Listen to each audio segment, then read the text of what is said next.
Hello friends, मैं हूं पंडित युगवीर जैन। हमारे आज के फ्री कुंडली के सेशन में अमित थतगर का नंबर आया है।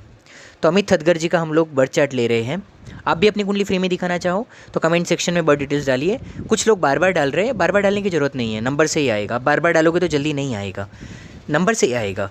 जिन लोगों ने नहीं डाला है वो लोग जरूर कमेंट सेक्शन में अपने अपने परिवार की बर्थ डिटेल्स डाल सकते हैं। नंबर जैसे जैसे आता है धीरे धीरे फ्री में लेते जाते हैं। और जिन्हें अर्जेंट दिखाना है वो लोग अपॉइंटमेंट बुक करके 2-3 दिन में दिखा सकते हैं, फ़ीस होती है उसकी। और हम लोग एस्ट्रोलॉजी क्लासेस भी लेते हैं, पूरे ऑनलाइन में आपको घर बैठे सिखा देते हैं। चलिए अमित थतगर जी का बर्थ चार्ट चालू करते हैं एनालिसिस करना। अमित जी का इनका जो चार्ट है ये कर्क लग्न का चार्ट है और इनका सवाल है सरकारी नौकरी के योग है या नहीं। देखिए अमित जी, आपका कर्क लग्न का चार्ट है और हम लोग 10वां भाव देखते हैं और सूर्य की स्थिति देखते हैं गवर्नमेंट जॉब के लिए।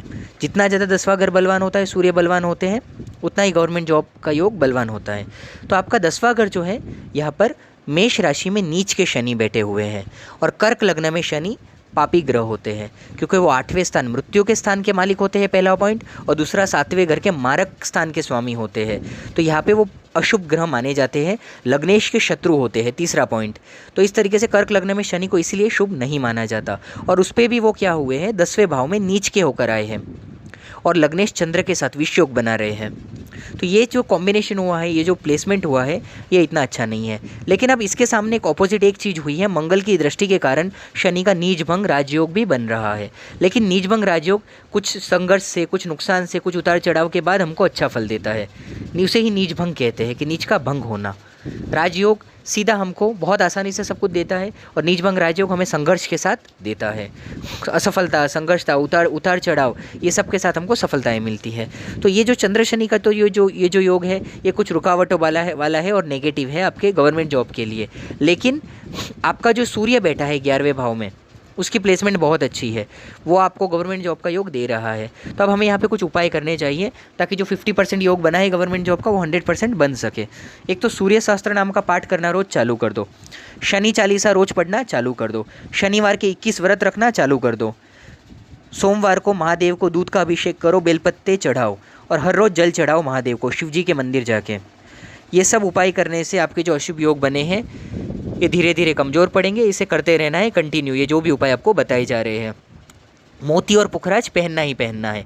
गुरु बहुत बलवान है कुंडली में, तो आपको जॉब में, प्रमोशन में, उच्च पद में सब तरीके से मदद करेगा। रूबी भी पहन सकते हो, मोती पुखराज के साथ रूबी भी पहन सकते हो। गवर्नमेंट जॉब में और भी ज़्यादा स्ट्रॉन्गनेस बढ़ेगा, लगने का चांस बढ़ेगा।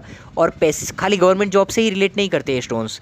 ये आपका डिप्रेशन भी कम करेगा मोती, गुरु भाग्योदय देगा और सूर्य आपको पैसे का आगमन बढ़ाएगा। गवर्नमेंट जॉब के साथ साथ सूर्य पैसे का भी मालिक है यहाँ पर, तो पैसे की इनकम बढ़ेगी, प्रमोशन बढ़ेंगे। किसी भी फील्ड में काम करो, अगर आप कहीं और फील्ड में भी काम करते हो, चलो गवर्नमेंट में नहीं प्राइवेट में भी चले गए, तो वहाँ भी हम इंपॉर्टेंट होता है पैसा, कि हम मेहनत करते हैं, उसके सामने जो हमारे एक सही मेहनत आना होता है हमें वो मिलना चाहिए, जितना हमारा एक्सपेक्टेशन होता है, तो वो बढ़ाएगा सूर्य। अच्छा पैसा दिलवाएगा सूर्य।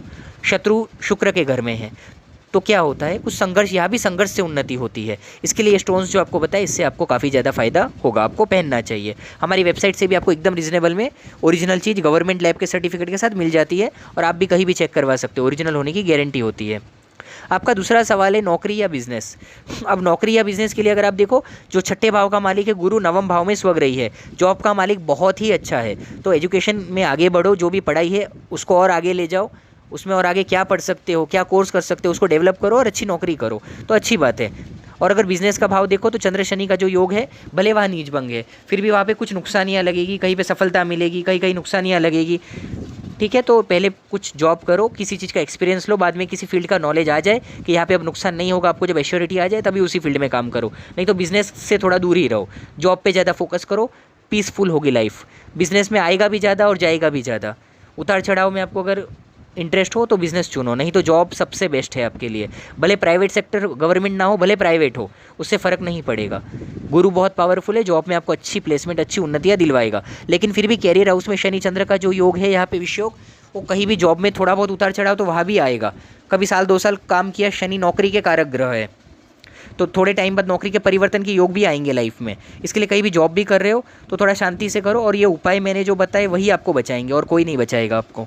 जो उपाय मैंने वीडियो में बताया उसे ध्यान से करते रहो तो आपका अच्छा होगा। वैसे अभी आपको राहु की महादशा चल रही है, राहु लग्न में बैठा है, राहु ठीक है यहाँ पे, कर्क राशि का है राहु अच्छा है आपका, तो यहाँ पे दशा तो ठीक ठाक है, लेकिन दो कुंडली के कुछ ग्रह है वो इतने अच्छे नहीं हैं।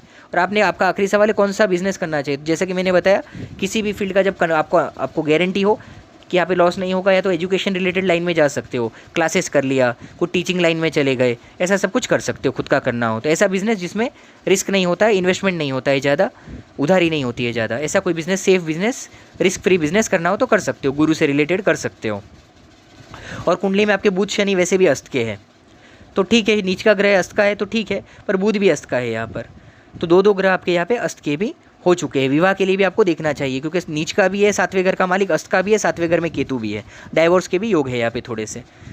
उसके लिए पूरी आपको थोड़े ये सब जो उपाय बताए करो, और एक शादी से पहले अर्क विवाह की विधि भी आपको कर लेनी चाहिए, आपके ब्राह्मण घर के ब्राह्मण को बुला के अर्क विवाह की विधि करवानी चाहिए।